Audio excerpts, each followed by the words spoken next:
자, 오늘은 이 핵무장론과 관련된 얘기를 나누고 있는데요. 자, 현재까지 저희 유튜브 상에서 5,000분이 투표하셨어요. 와, 그런데 결과는 이렇습니다. 89%가 찬성, 11%가 반대. 그러니까 이게 딱 양자를 물으면은 아무래도 우리 안보에 대해서는 더 이렇게 감정이 앞서죠. 감정적으로 북한이 더군다나 북한이 최근에 이제 오물풍선 이런 것도 저는 감정적으로 작용했을 것 같아요. 그러니까 찬성 쪽은 아무래도 감정적으로 격한 댓글들을 많이 달아주셨고. 네, 반대쪽 의견은 핵이 없으면 침략 어쩌고 하는 댓글도 보이는데 도대체 우리나라 군사력을 어떻게 생각하는 건지. 2024년 현재 우리나라 군사력은 세계 5위임. 감정적으로 보면 찬성하는 사람이 많겠죠. 북한 같은 경제가 된다고 해도 찬성한다고 할까요? 라고 주셨어요. 핵 개발이 우리가 필요한 기간이 최소 6개월에서 1년 정도로 보고 있잖아요. 근데 1년만 지나면 어찌됐든 우리도 이제 이른바 이게 할아버지 논리죠. 버티면 우리가 핵 보유국을 인정받는다라는 건데 이런 주장이 가능한 겁니까?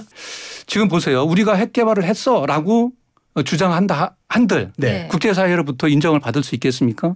그렇다면 북한도 저렇게 벌써 2006년도에 첫 핵실험을 하고 지금 몇 년이 지났습니까? 18년이 지났어요. 근데도 아직도 핵 개발 보유국으로 자기들은 헌법에 핵 보유국이라고 명시를 해놨지만 국제사회는 제대로 핵 보유 국가가 아니야라고 이제 억누르고 있죠. 그래서 북한이 핵 보유국으로 인정받는 게 목표라는 그런 얘기도 있잖아요. 자, 여기서요. 그러니까 기술적인 문제도 한번 따져봐야 됩니다. 우리가 핵 보유를 하려면 핵 개발을 하려면 제일 중요한 게 뭐냐면 그 재처리 시설, 농축 시설을 만들어야 돼요. 지금은 못 만들거든요. 원자력 협정 때문에. 그러면 재처리 시설을 만드는데 어디다 만들 겁니까? 이런 논란, 사회적인 논란 쉽게 가능하겠어요? 물론 이제 이게 다 갖춰져 있어. 그런 상황에서 핵 개발을 시작 그러면 1년 안에 만들 수 있을 수도 있습니다. 그렇지만 중요한 건 미국의 결심이 우리 결심보다 더 앞설 수도 있다. 그러니까 우리가 결심할 수도 있지만 우리는 미국이 동맹국가 아닙니까? 그리고 NPT를 이끈 당사자예요. 한미 간의 이 원자력 협정부터 개선하는 게 선행돼야 된다. 이렇게 생각을 합니다. 그렇군요. 그러니까 우리가 생각하지 못했던 현실적 걸림돌이 내부에 있군요. 그리고 핵을 만들더라도 그거를 날려보낼 수 있는 수단들이 있어야 될 거 아닙니까? 미사일이 있어야 되고요.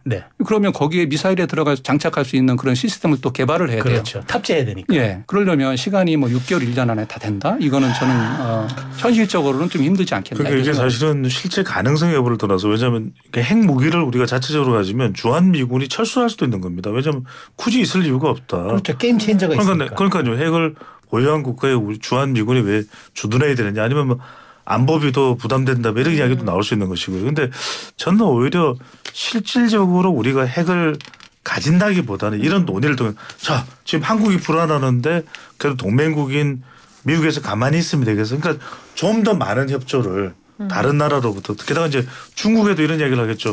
아니 한국 국민들이 이렇게 불안해하는데 중국도 그다음에 이웃 국가인데 북한만 편들 수 있는 건 아니잖아. 그러면 이 북한의 비핵화에 대해서 중국도 좀 힘써야 되는 거 아니에요. 그러니까 우리가 주장하거나 뭐 협력을 이끌어낼 것이 레버리지가 막 생기거든요. 그래서 그런 것 때문에라도 우리가 소리를 지를 필요는 있다. 그래야 뭔가를 우리가 얻을 수 있다는 거죠. 강화해야 된다. 당대표가 되시면 어떻게 정부를 설득하실 겁니까? 이 핵무장 지금은 이제 안 할래 안 할 수 없는 시기입니다. 그래서 이거는 뭐 미국의 동의도 얻어야 되고요. 뭐 정부도 지금 대한민국 안보가 녹록하지 않다는 것을 충분히 또 인지하고 있기 때문에 이러한 부분 정부하고도 밀접하게 이야기 나누면서 정치권에서 이런 주장을 시작하고 준비를 해야지 정부도 움직이고 미국도 움직일 수 있습니다. 정부가 지금 나서서 먼저 우리가 핵무장이라는 이야기는 못하거든요. 그래서 충분히 논의를 이어갈 것입니다. 일단 이것은 좀 무책임한 발언이라고 봅니다. 아, 그래요? 우리가 핵무장을 하게 되면 경제적인 제재라든가 국제적인 제재를 받고 우리 국가가 완전히 북한처럼 고립이 될 겁니다. 국제사회로부터. 우리는 90%가 수출입하는 나라인데 경제가 무너지겠죠. 이걸 어떻게 감당할 수 있겠습니까?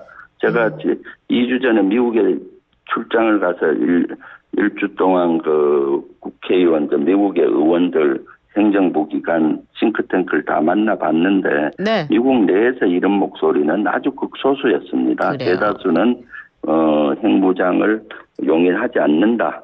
왜냐하면 한국이 핵무장하면은 대만도 하려고 하고 일본도 하려고 하고 핵 도미노 현상이 일어날 것이다라는 우려였고요. 아주 CSIS의 일부 학자들만 그런 주장을 했었습니다. 아마 나경원은 그런 의견을 듣고 이런 주장을 하는 것 같아요. 그렇다면 자체 핵무장은 아니더라도 미국의 전술핵 배치 이 정도는 검토해 볼 수 있는 거 아닐까요?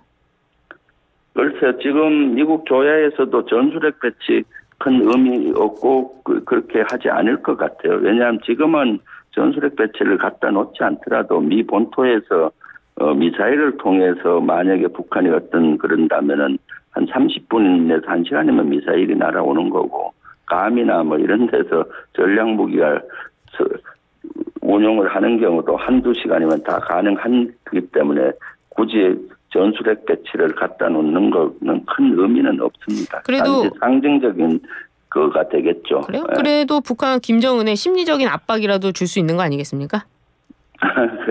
글쎄요. 그것은 뭐 지금 이것은 우리가 여기서 논의하는 것보다 미국은 그것을 허락하지 않을 것이다라는 것이 미국 행정부나 미국 의원들의 생각이더라고요. 아 그렇군요. 어쨌거나 우리 안보에는 문제가 없는 겁니까?